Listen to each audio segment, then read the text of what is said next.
I was 12 years old the summer I met Ryan Callahan, and I was having the worst summer of my life. We had just moved to Millbrook, Ohio, population 11,000, one stoplight, one Dairy Queen, and zero people who knew anything about me. My parents had chosen it for the reasons parents always choose small Midwestern towns: the school ratings, the low crime, the affordable housing, the quiet. They said quiet like it was a gift. I was 12 and I had just been ripped away from every friend I had ever made, and quiet felt like a punishment. Our new house was on Sycamore Lane, a street so relentlessly normal it felt like something out of a movie set: identical mailboxes, identical lawns, identical American flags on identical porches. I spent the first 2 weeks of summer inside, reading books and feeling sorry for myself while my mom knocked on my door every few hours and asked if I wanted to go explore. I did not want to go explore. What I wanted was to go back to Chicago. The day I met Ryan, I had finally surrendered to boredom and dragged myself outside with a book I'd already read twice. I sat on the front steps and opened it to a random page and stared at the words without reading any of them. That's when I heard it, the unmistakable sound of metal scraping concrete, followed by a crash, followed by a very creative string of curse words that I was genuinely impressed a 12-year-old knew. I looked up. Across the street, a boy was lying flat on the sidewalk next to a bicycle that had clearly just thrown him off. He was wearing a blue t-shirt, basketball shorts, and the expression of someone conducting a very serious internal debate about whether or not to cry. He decided not to cry. Instead, he sat up, looked at his scraped palm, looked at his bike, and then looked directly at me, as if he had known I was watching the whole time and found it only mildly annoying. "Chain fell off," he said by way of explanation. "I saw," I said. "You gonna help or just watch?" I blinked. I had never been spoken to quite so directly in my life. Back in Chicago, my friends and I had a whole elaborate social dance of indirectness. We never just said what we meant, never just asked for what we needed. This boy had scraped half the skin off his palm, and he was already asking a stranger to help him fix his bike with the casual confidence of someone who had never once in his life worried about being told no. I put my book down and walked across the street. His name was Ryan Callahan. He lived 4 houses down. He had been riding that bike every single day that summer, and he said the chain fell off like every week. It's so annoying, in the tone of someone describing mild weather. His brown hair was sticking up in 3 different directions. He had a smear of grease already on his cheek from a previous repair attempt, and he didn't seem to notice or care. Together, we flipped the bike upside down and wrestled the chain back onto the sprocket. I didn't actually know how to fix bikes, but Ryan had done it enough times to walk me through it, and somehow the collaboration made it feel like we'd both contributed equally. When we were done, he stood up and wiped his hands on his shorts and said, "You're the new kid." "Yeah. You like it here?" "No." He nodded, unsurprised. "It's boring, but there's good stuff if you know where to look." He tilted his head. "Want me to show you?" And that was it. That was the whole interview. That was Ryan Callahan's complete vetting process for a new best friend: 20 minutes of bike repair and 2 minutes of conversation, and then an offer extended with the same easy confidence with which he did everything. I said yes. He showed me the creek behind the subdivision that nobody seemed to know about, where the water ran cold and clear over flat rocks, and you could find crawdads if you were patient. He showed me the hill on the east side of town that was perfect for biking if you wanted to go fast and didn't think too hard about the stop sign at the bottom. He showed me the library, which I had already found on my own, and seemed pleased that we had that in common. By the end of that afternoon, I had scraped my own knee on the hill. I thought too hard about the stop sign, and caught 2 crawdads, and checked out a book Ryan recommended that turned out to be one of my favorites to this day. By the end of that week, we were inseparable. By the end of that summer, he was the best friend I had ever had. I want to be careful here about something, because this is the part where people often get the story wrong, both the people hearing it and, for a long time, me. I was 12. When you are 12 years old, the love you feel for a best friend is one of the most intense and consuming emotions available to the human heart. It doesn't need to be romantic to be enormous. It doesn't need to be complicated to matter. What I felt for Ryan that first summer was simple and pure, and exactly what it looked like. I had been lonely, and then I wasn't, and the person responsible for that felt like a miracle. I'm telling you this because I don't want you to think I spent 11 years secretly pinning for my best friend while pretending to be happy for him. That's not the truth. The truth is more complicated and, I think, more human than that. The truth is that for most of those 11 years, I didn't know what I felt. I didn't have the vocabulary. I barely had the self-awareness. I knew that Ryan mattered to me more than almost anyone on earth. I knew that a version of my life without him in it felt unlivable. I knew that sometimes, late at night, something moved in my chest when I thought about him that didn't have a name I was willing to say out loud. But I also knew, or believed I knew, that Ryan was straight. And I knew that I was terrified of ruining the best thing in my life by wanting more than it could give me. So I did what people do when they're not ready to be honest with themselves. I got very, very good at looking away. Middle school happened to us the way it happens to everyone, badly. Ryan shot up 4 inches the summer before 7th grade and spent most of 7th grade being confused about what to do with his new height, like a puppy that hadn't grown into its paws yet. He joined the basketball team because his older brother told him to and spent a season being enthusiastically mediocre before quitting to join the drama club, which surprised everyone except me. I had known since the day I met him that Ryan was a performer. Not in a theatrical, look-at-me way, more in the way that he always knew exactly what energy a room needed and how to provide it. He could make a grieving person laugh and a room full of strangers feel like old friends within 20 minutes. When he got up on a stage for the first time in 7th grade and delivered 3 lines in a one-act play about the American Revolution, something in him lit up that I had never seen light up before. He wasn't even very good yet, but he was electric. I wrote that in my journal the night of his first performance and then felt weird about it and crossed it out. I was discovering in the halting and confusing way of early adolescence that I was gay. I didn't use that word yet. I circled around it in my journal with safer words, words like different and confused, and once memorably probably not entirely normal, whatever that means. I noticed boys in ways I understood my male friends didn't. I read books with gay characters and felt a recognition that simultaneously thrilled and scared me. I had a crush on a boy in my English class that I managed by avoiding him for the entire school year, which I now recognize as an impressive feat of cowardice. I didn't tell Ryan any of this. I want to say that I kept it from him because I wasn't ready to say it out loud to anyone, which is true. But there was another reason too, one I'm only able to name now with the benefit of distance. I was afraid of what it would mean for how he saw me. Ryan was the first real friend I'd made in Millbrook. He was the person who had made my life there bearable. The thought of him looking at me differently, the thought of things becoming awkward, uncertain, weird, felt like a threat to something I couldn't afford to lose. So I kept my secret, and Ryan kept being my best friend, and middle school churned on. 8th grade was the year of Melissa Garrett. Melissa Garrett had dark red hair and a laugh that carried across an entire cafeteria, and she sat next to Ryan in science, and apparently that was enough. Because by October Ryan was completely, catastrophically in love with her. I watched it happen in real time. I watched him rehearse what he was going to say to her, packing my bedroom while I sat on my bed and offered feedback. I watched him freeze completely when she actually spoke to him at lunch one day. I watched him write and delete approximately 40 texts before finally sending one that said, "Hey, do you want to study for the test Friday?" A text so aggressively casual that it could mean absolutely nothing, and then watched him actually levitate with joy when she said yes.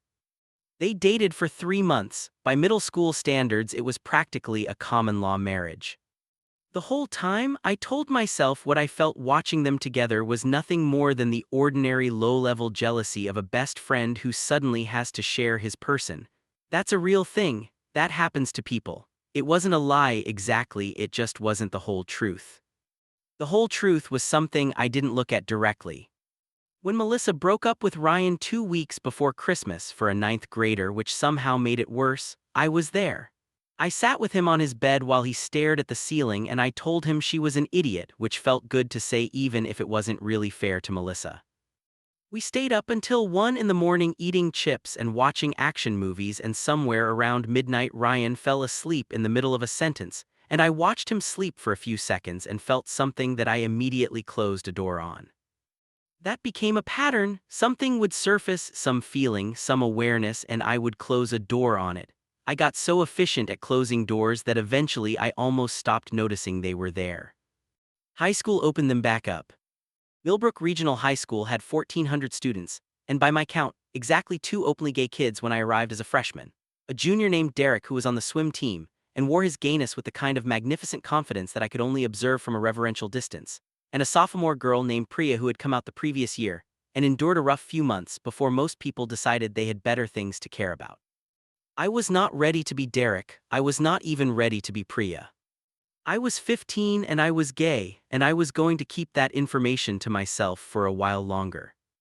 Ryan, meanwhile, had emerged from middle school with better social calibration and an increasingly genuine talent for acting. By sophomore year, he was one of the leads in every school play, which gave him a social passport that let him move between different groups with a fluidity that most high schoolers could only dream of. He was friends with the athletes and the drama kids and the academic kids and a rotating cast of people who just seemed to collect around him naturally, the way interesting things do. He was also, very obviously and consistently, interested in girls. There was Taylor in ninth grade, who he took to the winter formal and kissed in the parking lot afterward while I sat in the car and looked at my phone. There was Jess in 10th grade, who he dated for 6 months and genuinely liked, and watching him genuinely like someone was different from watching him have a crush. It was more settled, more real, and the door I closed against what I felt while watching it had to be a heavier door than the ones before. Junior year was when I came out. I had told exactly no one, not my parents, not my friends from the books and internet world I'd built online, not Ryan. It happened accidentally in the way that a lot of important things happen, not in the dramatic, planned, composed speech I had rehearsed in my bathroom mirror a dozen times, but in a messy, sideways, completely unscripted moment. Ryan and I were parked in his car outside a Wendy's at 11 o'clock on a Tuesday, eating French fries and listening to the radio, which is where we did most of our talking. We talked better in cars, something about not having to look directly at each other. He was telling me about a guy in his drama class, Marcus, who had come out to the cast during rehearsal that week, and how it had gone well, and how one of the other kids had made a stupid comment but most people had been great about it. And Ryan was saying, I don't understand why people care. It's literally nobody else's business who someone likes, with the genuine, slightly baffled decency that was so characteristic of him. And something cracked open in me. I don't know exactly why that was the moment. Maybe it was the darkness of the car. Maybe it was the French fries, the absurd normalcy of French fries. Maybe it was the way he'd said it, not as a performance of being a good person, but as someone genuinely confused that it was even a question. I'm gay, I said. The words just came out. They landed in the car between us and I stared at the windshield and waited. Ryan was quiet for 1 second, 2 seconds, 3. And then he said, okay. Not like he was brushing it off, like it was a complete sentence. Like he'd taken the information in and processed it and placed it correctly in his understanding of who I was and it had fit without difficulty. Okay, I said back. Does it feel different saying it? I thought about it, yeah, lighter. Good, he handed me more fries. You worried about telling your parents.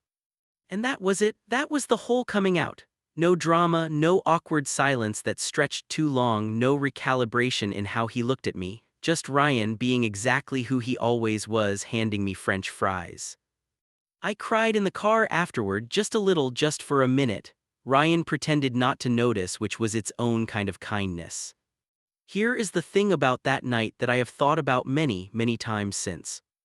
The relief I felt when Ryan accepted me so effortlessly. I told myself it was the relief of being seen, of being known and still being loved, which is what coming out to your best friend is supposed to feel like. But there was another layer to it, a layer I didn't examine until much later. Part of the relief was about Ryan specifically, part of it was, he knows and nothing is ruined. I didn't think too hard about why that mattered so much, why it was specifically the thought of Ryan knowing that had felt most dangerous, most precious, most terrifying. I closed that door too. I got very good at doors. Senior year, Ryan fell in love for real for the first time. Her name was Amber Chen, and she was in his AP English class, and she was funny and sharp and had strong opinions about books and an uncanny ability to imitate their AP English teacher that made Ryan laugh so hard he once almost fell out of his chair. I liked Amber, I want to be clear about that. She was genuinely a good person, smart, direct, generous in the specific way that people who have figured themselves out early tend to be generous. She was good to Ryan. She made him happy in ways I could see from across a room. And I was happy for him, I'm serious. I was genuinely, honestly glad that he had found someone who made him feel the way he clearly felt around her.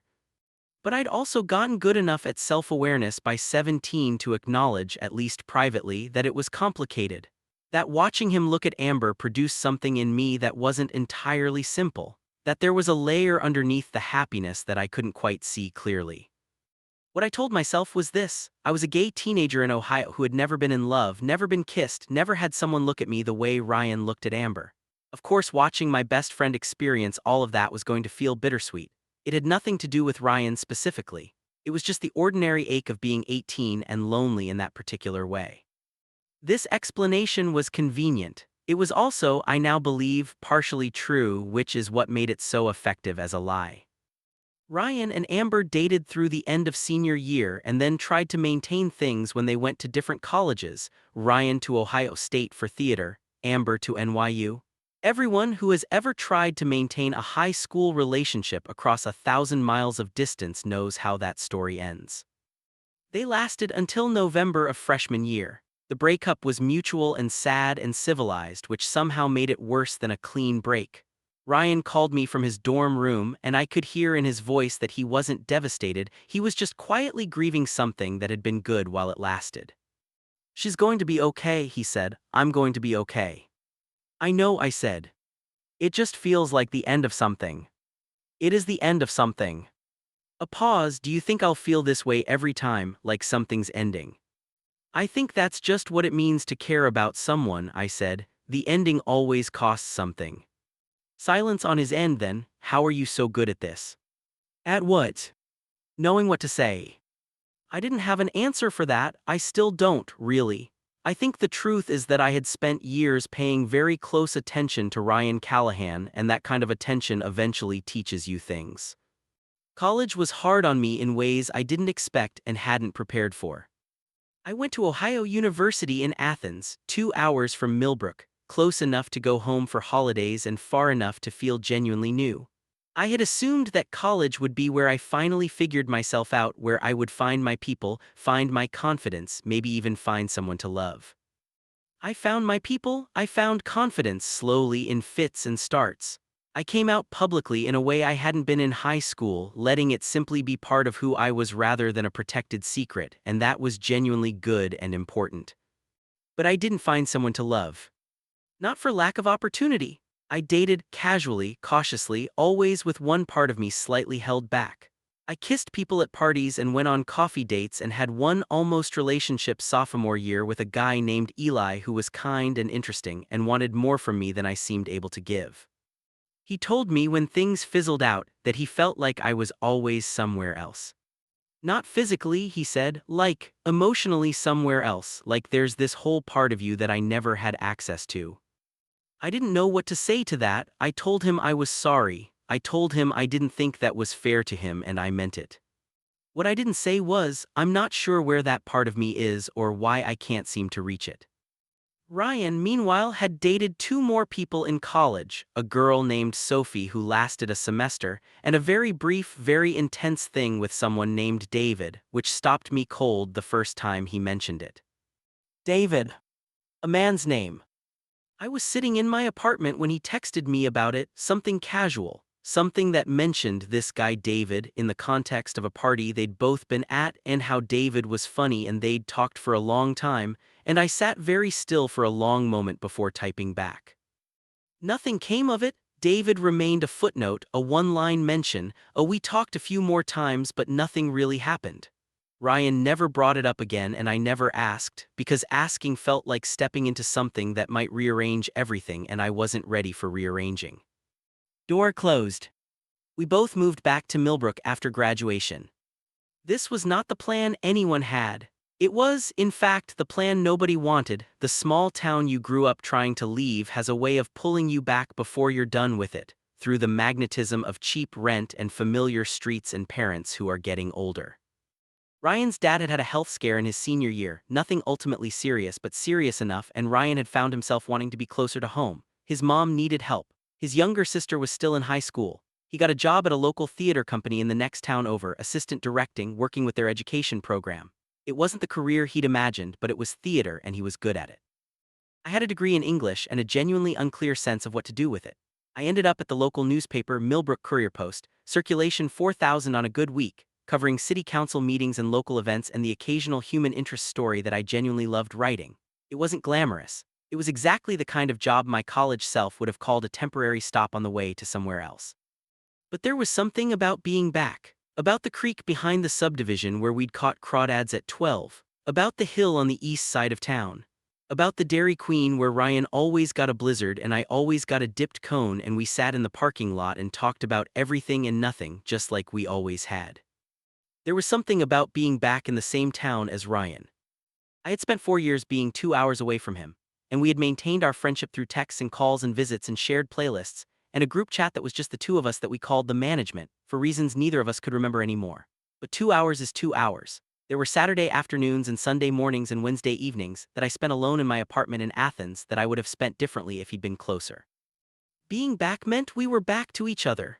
Back to casual dinners and last-minute movie invitations and I'm outside your building, come get in the car, I need to drive somewhere and I don't want to do it alone. We were 22, we were back in Millbrook, we were best friends. And something was different. I noticed it slowly and then all at once, the way you notice the shift in season, first a cooler morning here, a different quality to the evening light there, and then one day you just know that summer is over. I was different. 4 years of college had handed me things I hadn't had at 18, vocabulary, self-awareness, the tentative beginnings of a comfort in my own skin.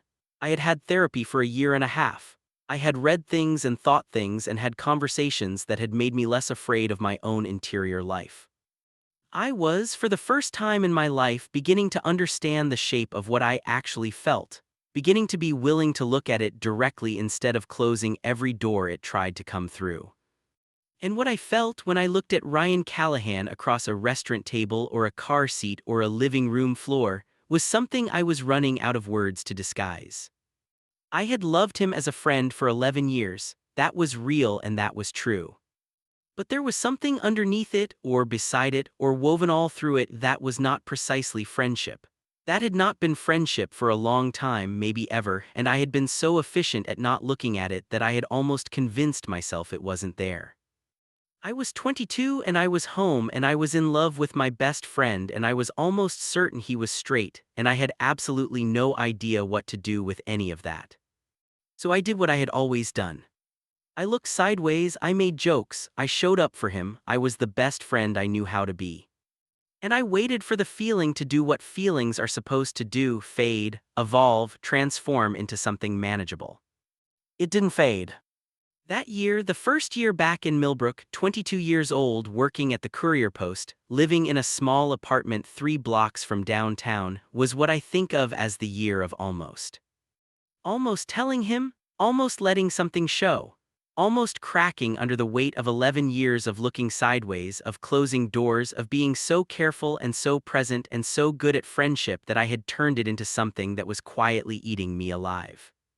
The thing about loving someone as deeply as I loved Ryan in whatever shape that love took, whether you want to call it friendship or something else, is that it creates a kind of intimacy that can be its own particular torture. You know someone that well and they don't know the most important thing about you. You are simultaneously the closest person in their life and carrying a secret that, if spoken, could change everything. That's a strange place to live for 11 years. There were moments that year where the almost became so close I could feel it like pressure behind my eyes. The night we went to see a movie and it turned out to be the kind of movie where two people fall in love slowly and inevitably and you watch it happening from outside them. And I sat next to Ryan in the dark and felt every scene like it was something personal. And when the lights came up his face was thoughtful in a way I couldn't read. "That was good," he said. "Yeah," I said. "Made me think about stuff." "Like what?" He was quiet for a moment, pulling on his jacket. "Nothing, never mind, you hungry, I could eat." I let it go. I was very good at letting things go. Morning he called me at 7 a.m. on a Sunday and said, "Come over, I need to show you something." And when I got there he was in his kitchen making the most elaborate breakfast I had ever seen. Eggs and toast and fresh fruit and actual squeezed orange juice. And he said I woke up at 6 and felt like cooking. Don't read anything into it. And we sat at his kitchen table and ate together in the early morning light. And it felt so natural and so good that for a moment I forgot to be careful. And I just looked at him, really looked at him, and he looked back, and there was a second that stretched out between us like a held breath. Then his phone buzzed and the moment was gone. I drove home afterward and sat in my car in front of my building for a long time. October brought the girl named Natalie. She worked at the coffee shop 3 blocks from Ryan's theater company, and they met because she made a comment about the book he was reading, and he laughed, and they talked for 45 minutes, and he texted me from the parking lot. I think I just met someone. Yeah. I typed "that's great" and stared at it for a long time before sending it. He dated Natalie for 6 months. She was warm and creative, and she seemed to genuinely care about him. I met her 4 times and liked her fine, and sat across from them at a dinner table once in February and watched him reach over and tuck a strand of hair behind her ear with such easy tenderness that I had to excuse myself to go to the bathroom and stand in front of the mirror for a minute. I looked at myself in that mirror, 22 years old, the year of almost, standing in a restaurant bathroom because the sight of my best friend being tender with someone was more than I could take in public, and I thought, you have to tell him. Not because I expected anything, not because I had some fantasy that he would hear it and suddenly realize he'd felt the same way for years. He was with Natalie, I was virtually certain, straight. But because keeping it was becoming its own kind of damage. Because I was spending so much energy managing this thing that I was not present in my own life. Because Eli had been right, there was a part of me that was always somewhere else, always in Ryan's orbit, unable to land anywhere new. I was going to tell him. I was not going to tell him. I went back and forth for weeks. Then Natalie and Ryan broke up in April. Gently, mutually, a "this is good but it's not the right thing" conversation that Ryan relayed to me with the particular sadness of someone putting down something they genuinely liked but knew wasn't quite right. And I breathed in and out, and the moment to tell him came and went, and I let it go. Because he'd just been through a breakup, because the timing was wrong, because I was a coward. Mostly because I was a coward. I want to be honest about that. For all my self-awareness, for all the therapy, for all the growing up, when it came to this specific thing, I was a coward. The risk felt too large. The friendship felt too precious. The thought of Ryan looking at me with discomfort or pity or a careful, managed kindness that was nothing like the real, uncomplicated thing we had, that thought was enough to keep me silent. So I was silent. And the year of almost moved into another year, and then another, and I kept being his best friend and he kept being mine, and I kept that door closed so tight that some days I almost believed there was no door at all. I turned 23 in March. Ryan threw me a birthday party in his apartment, nothing huge, a dozen people, homemade chili because he had recently gotten into cooking, a playlist he'd spent 2 weeks putting together because that's the kind of person he is. He gave me a framed photograph of the two of us at 16, from a camping trip we'd taken with his family, where we're both laughing at something off camera and looking approximately as young as we were. I hung it in my apartment the next day and then felt complicated about having hung it and looked at it too long. It was a good birthday, the kind of evening that feels easy and warm and exactly like what you want your life to be, or at least like a slice of it. The weeks after my birthday were ordinary. I covered a city council vote on a proposed development project that half the town opposed. Ryan directed a youth production of Charlotte's Web that he described to me as simultaneously the most chaotic and most heartwarming thing I've ever been part of. We got dinner on Thursdays when our schedules allowed. We texted every day. Ordinary, good. And then July arrived, and with it the storm, and with it the night that was not ordinary at all. But I need to tell you a few things first, about the weeks leading up to it. Because what happened that night didn't come out of nowhere, it came out of a summer that had been slowly building pressure in ways I only understood afterward. It started with Ryan being weird. Not weird in a bad way. Weird in the way of someone who has something on their mind and hasn't decided what to do with it yet. I'd known him long enough to recognize the signs, a slightly too casual quality to his conversation, a tendency to start sentences and then redirect them, the occasional moment where he'd go quiet and look at something middle distance and then come back as if he'd been somewhere briefly. I asked him once in June if everything was okay. We were on his couch watching a show neither of us was paying full attention to. Yeah, he said. Why? You seem like you're thinking about something. He looked at me for a second. I'm always thinking about something. More than usual. Something moved across his face. I'm fine, just some stuff I'm working through. I let it go. It wasn't my business if he wasn't offering. That was the rule between us. You could share or not share, and the other person didn't push. But I noticed, and I noticed that he seemed to want to say something on more than one occasion and didn't.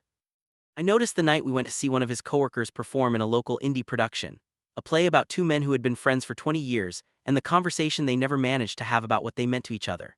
It wasn't a gay play exactly. It was something more ambiguous than that, something about proximity and love and the specific kind of missed connection that can happen between two people who are too important to each other to risk honesty. We sat next to each other in the audience, and I was almost too aware of the inches between us. The play cracked something open in my chest that I spent the whole second act trying to close back up. Afterward, we walked to the parking lot without talking much. The evening was warm and smelled like cut grass and something flowering, and the streetlights were doing that yellow gold thing they do in summer. "Good play," Ryan said. "Yeah. Heavy. Yeah." We stood beside his car, and he looked at me for a long moment. "What?" I said.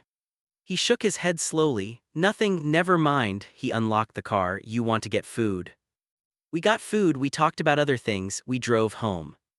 But for days afterward, I kept thinking about the way he'd looked at me in that parking lot, the way he'd started to say something and stopped. The door I kept closed pushed back a little. I pushed it closed again. And then it was July, and there was a thunderstorm, and everything changed. It was a Friday in mid-July. I had been at the paper until 6, finishing a piece about a local family's campaign to restore a historic building downtown that I'd gotten genuinely invested in. I drove home through air that had the heavy, greenish quality of a sky that was thinking about a storm, the kind of evening that feels like being inside something about to happen. My phone buzzed when I got home. "Ryan. Power out at my place, bored, come over." I laughed, changed out of my work clothes, grabbed the half-drunk bottle of red wine from my kitchen counter and drove the 7 minutes to his apartment. The power was indeed out. He'd lit candles, several of them, scattered around the living room in the slightly chaotic way of someone who doesn't own candle holders and has therefore placed them on plates and the edges of books and a mug he'd turned upside down. The effect was accidental and warm, soft amber light throwing shadows up the walls while the storm gathered outside. "You brought wine," he said when he opened the door. "It's already open," I said, "so we might as well." That's the kind of logic I respect. We settled into the familiar geography of his apartment, he on the couch, me in the armchair across from him, which was where I always sat. He found glasses. I poured. Outside, the thunder was starting. We talked for a while about ordinary things, the building campaign piece I'd been working on. His Charlotte's Web kids, one of whom had apparently cried during final dress rehearsal in a way that had made several adults in the building also cry. An old TV show we'd both been rewatching independently without realizing it, which felt like a small cosmic joke. The wine made the room warmer. The storm arrived properly around 9, rain crashing against the windows, thunder that shook the glass, lightning that turned the room photographic for half-second intervals. There's something about a storm that peels away the ordinary surface of things, the day-to-day armor of casualness and routine. We were both quieter than usual by the time we finished the bottle. Ryan got up and came back with a half-finished bottle of something else, red, different, something he'd had for a while. "Should we?" he said. I should have said no. I'm not using the alcohol as an excuse for what came next. I was not drunk, not even close, and neither was he. But the wine had loosened something in both of us, had taken the careful social management we did without even thinking about it and softened its edges. "Sure," I said. He sat back down. He didn't go back to the couch. He sat on the floor with his back against the couch, which was something he did sometimes when he was restless or unsettled. I moved to sit on the floor too, across from him, near the coffee table. We sat like that for a while in the candlelight with the storm happening all around us. And Ryan said, "Can I tell you something?" Something in his voice was different, not dramatic, if anything, very quiet, but different. Careful, the way you're careful when you're carrying something breakable. "Yeah," I said, "of course." He looked at his glass, turned it slowly in his hands. "I've been trying to figure out how to say something for a while," he said. "Like months." "Okay. And I don't know how it's going to land. I don't know if it's going to change things, and that terrifies me because I don't want things to change. My heart did something complicated. I kept my voice even. Things between us don't change easily, you know that." He looked up at me then. The candlelight was playing across his face and the lightning was coming every few minutes outside, and he looked like someone standing at the edge of something. "I know," he said, "I know that, He stopped, took a breath. I've been thinking about the play, the one we saw, about those two guys and the conversation they never had. I've been thinking about it too, I said honestly. Because I don't want to be those guys, he said. I don't want to be the person who didn't say the thing because he was scared, even if the thing is complicated, even if it changes the geography of something. I waited, my chest was very still.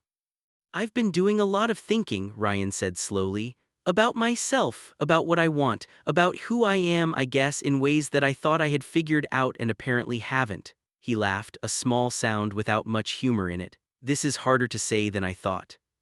You don't have to say it if you're not ready.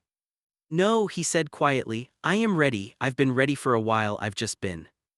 Lightning outside, a long crack of it, and in that white-hot second of light I saw his face with perfect clarity, the nervousness in it, the something else. Scared, he finished. Silence, rain, thunder rolling. Jordan, he said my name like something he'd been holding for a long time and was only now setting down. I think I've been in love with you for a really long time and I don't know what to do with that and I'm terrified of what it means and I don't know what I am. I don't have all the answers about that, but I know what I feel. And I know that the feeling is about you specifically, and I had to say it because I can't keep not saying it. The storm pressed against the windows. I didn't say anything. For one long, suspended moment, I sat in the candle-lit dark of Ryan Callahan's apartment and looked at the person who had been my best friend for 11 years. And he looked back at me with the specific face of someone who has just said the most honest thing they've ever said and is waiting to find out if it destroys them. And I said the only true thing I could. I think I have been too, I said, for a really long time. Here is what people don't tell you about the moment you've been waiting for without knowing you've been waiting for it. It doesn't feel like fireworks. It feels like breathing, like a window opening in a room that has been sealed shut for so long you forgot what outside air smelled like. It feels like your body slowly unclenching a fist it's been making for years without your permission. We sat in the candlelight and the storm and we looked at each other and there was so much to say that neither of us said anything for a long time. And that was okay. That was exactly right. That was us being us after 11 years of practice in comfortable silence. Eventually Ryan said, I didn't know. I didn't know. I know, I said, neither did I about you. How long? I considered, I think longer than I wanted to know. I spent a lot of years not looking directly at it. He nodded slowly, me too, a pause, I dated all those women. I know. And I cared about them, it wasn't performance, it was real. I know that too. I don't know how to, he stopped. I don't have a clean story about what I am, I just know what I feel, is that enough? Ryan, I waited until he met my eyes. I'm not asking you for a clean story, I'm asking you to talk to me, that's all. Something in him relaxed, something I realized I'd never seen fully relaxed before. I've been thinking about it since college, he said. Since there was this guy David, you might remember I mentioned him. I remembered. Nothing happened, but I thought about it, a lot, and then I put it in a box, because I didn't know what to do with it. Because the only person I actually wanted to talk about it with was you, and you were the reason it was complicated. I absorbed that, let it settle. I was going to tell you, I said, multiple times. I chickened out every time. Why? Because I was convinced you were straight, because I couldn't afford to be wrong, because you are the most important person in my life and the thought of something weird growing between us because of something I said, I couldn't risk it. He was quiet for a moment. I thought the same thing about you, that it was one-sided and I'd been misreading things. You weren't misreading things. No, he said, and for the first time that night something like a real smile moved across his face. I guess not. I want to tell you that what happened next was straightforwardly romantic. That we looked at each other across the candlelit room and everything resolved into clarity and the story tied itself up neatly. But this is a true story, or as close to true as I can make it, and the truth is that what happened next was conversation. Long, tangled, honest, sometimes uncomfortable conversation. We talked until the storm passed and the candles burned low and the clock on his phone read 2:47 a.m. We talked about what we both actually felt, not in the performed way people talk about feelings when they're performing honesty, but in the true fumbling way of two people who have kept things unspoken for so long that speaking them is genuinely difficult. We got things wrong and corrected them. We talked around things and then came back to them more directly.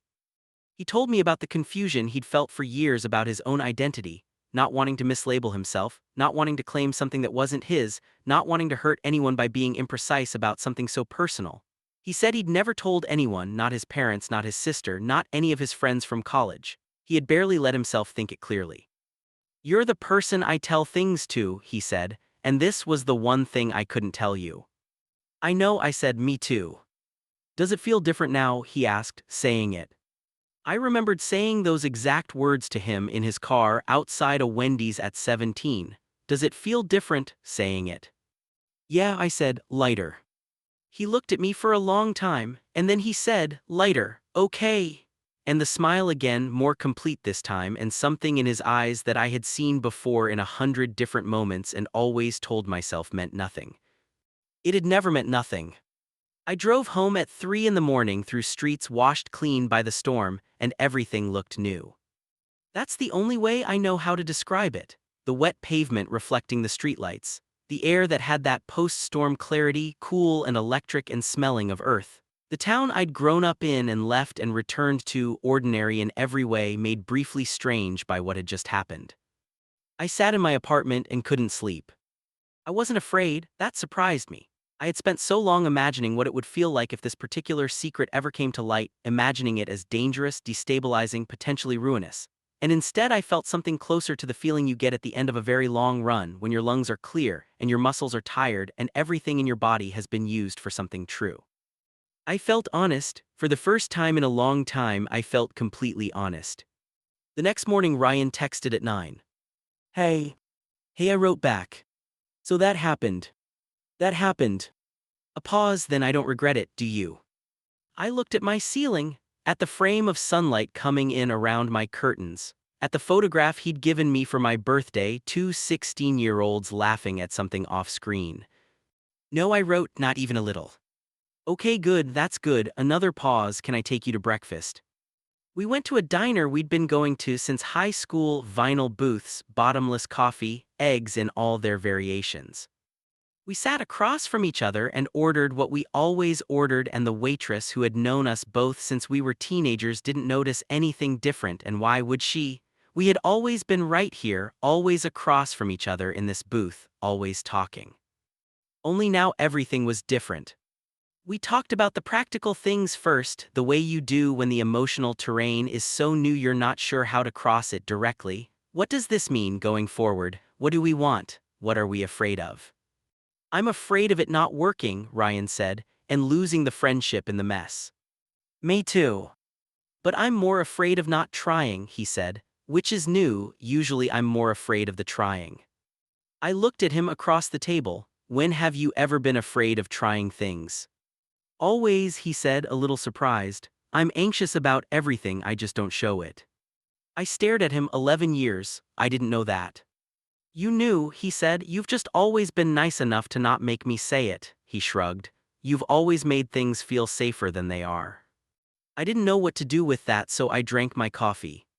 "I want to try," I said. "I want to be careful and honest, and I don't want to rush anything, but I want to try." "Yeah," he said, "me too." The waitress refilled our coffee without being asked. Outside the diner windows, the town of Millbrook was going about its Saturday morning business. The world was exactly the same as it had always been. Which made no sense at all, given that it felt entirely different. Here is the thing nobody tells you about falling in love with your best friend. You think you know them? You think that 11 years of proximity, of shared meals and 2 a.m. conversations and road trips and boring Tuesday evenings and arguments about movies and phone calls during rough weeks, you think all of that means you've got the full picture. And in some ways you do, in ways that matter enormously. You have skipped all the polite early performance of new relationships, the careful self-presentation, the slow reveal. You already know the way they take their coffee and the noise they make when they're falling asleep, and the 3 things that reliably make them laugh and the 1 thing that reliably makes them quiet and closed off. But there's a whole other layer that the friendship arrangement doesn't grant you access to. The layer of being chosen. Being chosen specifically, deliberately, with full knowledge of all the ordinary and difficult and unimpressive parts of you. That part was new. It was terrifying and extraordinary. We moved slowly. I want to be clear about that, not because either of us was unsure, but because we were both so aware of what was at stake that we wanted to be certain we were doing it right. Slow felt right. Slow felt like respect for the thing we were building and the thing we were protecting. We had dinner together more deliberately, not the casual I'm outside, want food that had characterized the previous years, but planned, set-aside evenings that had a different quality, a different kind of presence. We talked differently. All those doors I had kept so efficiently closed, I started opening them. It was uncomfortable at first, the way anything is uncomfortable when you've been braced against it for a long time and you relax. But Ryan was good at this. Ryan had always been good at creating the conditions where honest things could be said, and now that he was applying that skill to himself, to us, it made the conversations easier than I expected. He talked about his confusion, his long wrestling with his own identity with more clarity than he'd had on the night of the storm. He wasn't interested in labels, he said, not because he was avoiding them but because his experience didn't feel like it fit neatly, and he was still in the process of understanding it. He had loved women. He had, as it turned out, spent an embarrassing amount of emotional energy on one particular man who was his best friend. He wasn't sure what word covered that exactly, and he was okay with not knowing yet. "Is that okay?" he asked once, "that I don't have a clean answer?" "I told you already," I said. "I'm not asking for a clean answer. You might get tired of the ambiguity." "Ryan," I looked at him steadily, "I have spent 11 years in love with my best friend who I was certain was straight. I am extremely comfortable with ambiguity." He started laughing, that real laugh that fills a room, and something that had been tightly wound in both of us loosened. There were hard moments too. I don't want to pretend there weren't. There were moments of uncertainty, of old insecurities surfacing, of the accumulated weight of years of suppression making things complicated in ways neither of us had anticipated. There were evenings where something felt off and we had to name it instead of letting it calcify into distance. There were conversations that were uncomfortable and necessary. We had practice, though, 11 years of practice at talking to each other, at staying in the conversation even when it was hard, at showing up when showing up was difficult. It turned out that being best friends first was, in fact, exactly the foundation you'd want if you were going to try to do this right. We told my parents first. My mom cried, which I had expected. She cried at everything that mattered. She looked at Ryan across the kitchen table and said, "I always thought you too," and then didn't finish the sentence, just shook her head and pressed her hand briefly over his, and that was the whole of it. My dad, who is a man of few words on emotional subjects, looked at both of us and said, "About time," and then went back to his coffee. Ryan's family was more complicated. His mom was warm and accepting and had that particular parent quality of seeming unsurprised while still being clearly surprised. His sister, who was now 19 and braver than either of us had been at her age, immediately started asking when she would get to help plan things, which made Ryan cover his face with his hands while his sister and I laughed.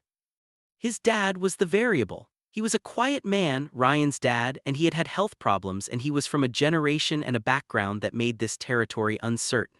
Ryan was nervous in a way I had rarely seen him nervous. He went quiet in the car on the way over, and he stayed a little quieter than usual through the whole conversation. His dad listened. He asked a few questions, careful questions, the questions of someone genuinely trying to understand rather than building a case. He looked at Ryan for a long time, and then he looked at me, and then he said, "You've been friends since you were 12. "Yeah," Ryan said. "You've always been good for each other." He nodded slowly. "I'm not going to say I saw this coming, but I can see that it's real." He looked at Ryan. "You're okay?" "Yeah, Dad, I'm okay." "Then I'm okay." It wasn't a celebration, but it was real and it was enough, and Ryan was quiet the whole drive home in a way that I knew, after 11 years, meant he was holding something together. I didn't push. When we got back to his apartment, he sat on the floor with his back against the couch, his unsettled position, and I sat across from him like I had on the night of the storm. "He tried," Ryan said finally. "He did. That's something. That's a lot, actually." He looked at me for a long time. I used to be so afraid of disappointing him. "I know. I think some part of me thought that being," he gestured loosely at himself at the space between us, whatever this is would disappoint him, that it would change what he thought of me. And Ryan was quiet for a moment. He said I'd always been good for you. He looked up. He said that you'd always been good for each other. Yeah, I said. That matters to me, Ryan said quietly, more than I expected it to. I moved to sit beside him on the floor, shoulder to shoulder, back against the couch. Like we had been sitting in different configurations since we were 12 years old on a sidewalk next to a bike with a broken chain. We sat there for a while and didn't say anything. We were very good at that too. People have asked as we've told this story to friends and eventually to more people, what changed? When you've been best friends for that long and then something shifts, what actually changes? The honest answer is, less than you'd expect and more than you can describe. The texture of a Thursday evening together is different. The way I understand a silence from him is different now that I don't have to manage what I feel during it. The way we fight is different. We fight better now, which seems counterintuitive, but the truth is that when you stop protecting yourself from someone, you don't have to armor your disagreements either. The way I sleep is different. I hadn't known how much energy I spent lying awake in my apartment holding something closed. I sleep differently now. But here's what I want to tell you about love that's rooted in friendship. It doesn't feel like the love in movies. It doesn't feel like discovery because most of the discoveries have already been made. There's no revelatory "I didn't know you were like this" because you already know, you've always known. What it feels like is more like recognition, like something finally being called by its right name. Like you've been using the wrong word for a thing for a very long time and someone hands you the correct one and you say it out loud and think, oh yes, of course, that's what this is. There are things I notice now that I always noticed and didn't let myself hold. The way he laughs differently depending on who he's with, and the laugh he uses with me is the one he doesn't perform, the one that comes from somewhere genuine. I noticed that when I was 12, I just didn't know what it meant that I noticed. The way he remembers things. He'll reference something I said 6 months ago, something I'd completely forgotten I'd said, and it will be exactly accurate, and it occurs to me now that you only retain things that precisely when you're paying close attention. He's always been paying close attention. The way I feel when he's sick or sad or struggling, not helpful friend concern, the kind you can step back from, but something more cellular than that, something that lives in my body and not just my mind. These things were always there, I was always living them, I just called them something else. I call them friendship. They were friendship? I want to be clear about that. It was real friendship, true and genuine and valuable beyond what I can say, but it was also always this. Both things at once all along. I've been asked to tell this story for this channel because someone heard the short version of it and said it was worth telling in full. I've never really done this before, laid something this personal out in a form this public. It's strange and I'm not entirely comfortable with it, and I'm doing it anyway. Because here's what I want you to take from this, whoever you are, wherever you're watching from. If you're someone who has been carrying a feeling for a long time and telling yourself to look away from it, I'm not going to tell you that everything works out. Not everyone's story looks like mine. Some feelings don't resolve the way this one did. Some confessions cost more than they return, and those stories are real and valid and heartbreaking and also worth living through. But the carrying, the years of careful looking away, the doors you build and maintain and guard, those cost something too. They cost you in ways you don't notice until you put the weight down and feel how much lighter your body is without it. Honesty has consequences, sometimes hard ones, but so does silence, and silence's consequences are quieter and longer lasting, and they accumulate in ways you can't always see. If you're someone figuring out what you are, who you love, what your life is, and you're doing that in a world that isn't always safe to figure it out in, I see you. I was in that world too, in a small Ohio town with my doors shut tight and my vocabulary carefully managed. The figuring out takes as long as it takes. There is no deadline, but I hope you find when you're ready that the people you most need to tell are more capable of hearing it than you're afraid they are. If you're Ryan in this story, the person who didn't know, who held something confusing for a long time without the words for it, who was afraid that not having a clean narrative meant you weren't entitled to what you felt, your story is valid. The messy, unlabeled, in-progress truth of yourself is valid. You don't owe anyone a neat answer. And if you're the friendship, If you're what Ryan and I had for 11 years before we had this, I don't want you to think the friendship was a lesser thing that was waiting to become something else. It wasn't. It was complete and true, and it changed both of us in ways that have nothing to do with romance. The friendship is why this works. The friendship was always the point. Epilogue a year later. It is a Thursday evening in mid-July, almost exactly 1 year from the night of the storm. We're in my apartment because Ryan's building is painting hallways and the smell drove him out. He's on my couch reading something for a production he's working on, making occasional sounds of either approval or disapproval that I've learned to interpret without asking. I'm at my desk finishing a piece about a local family, different story. The newspaper never stops having stories.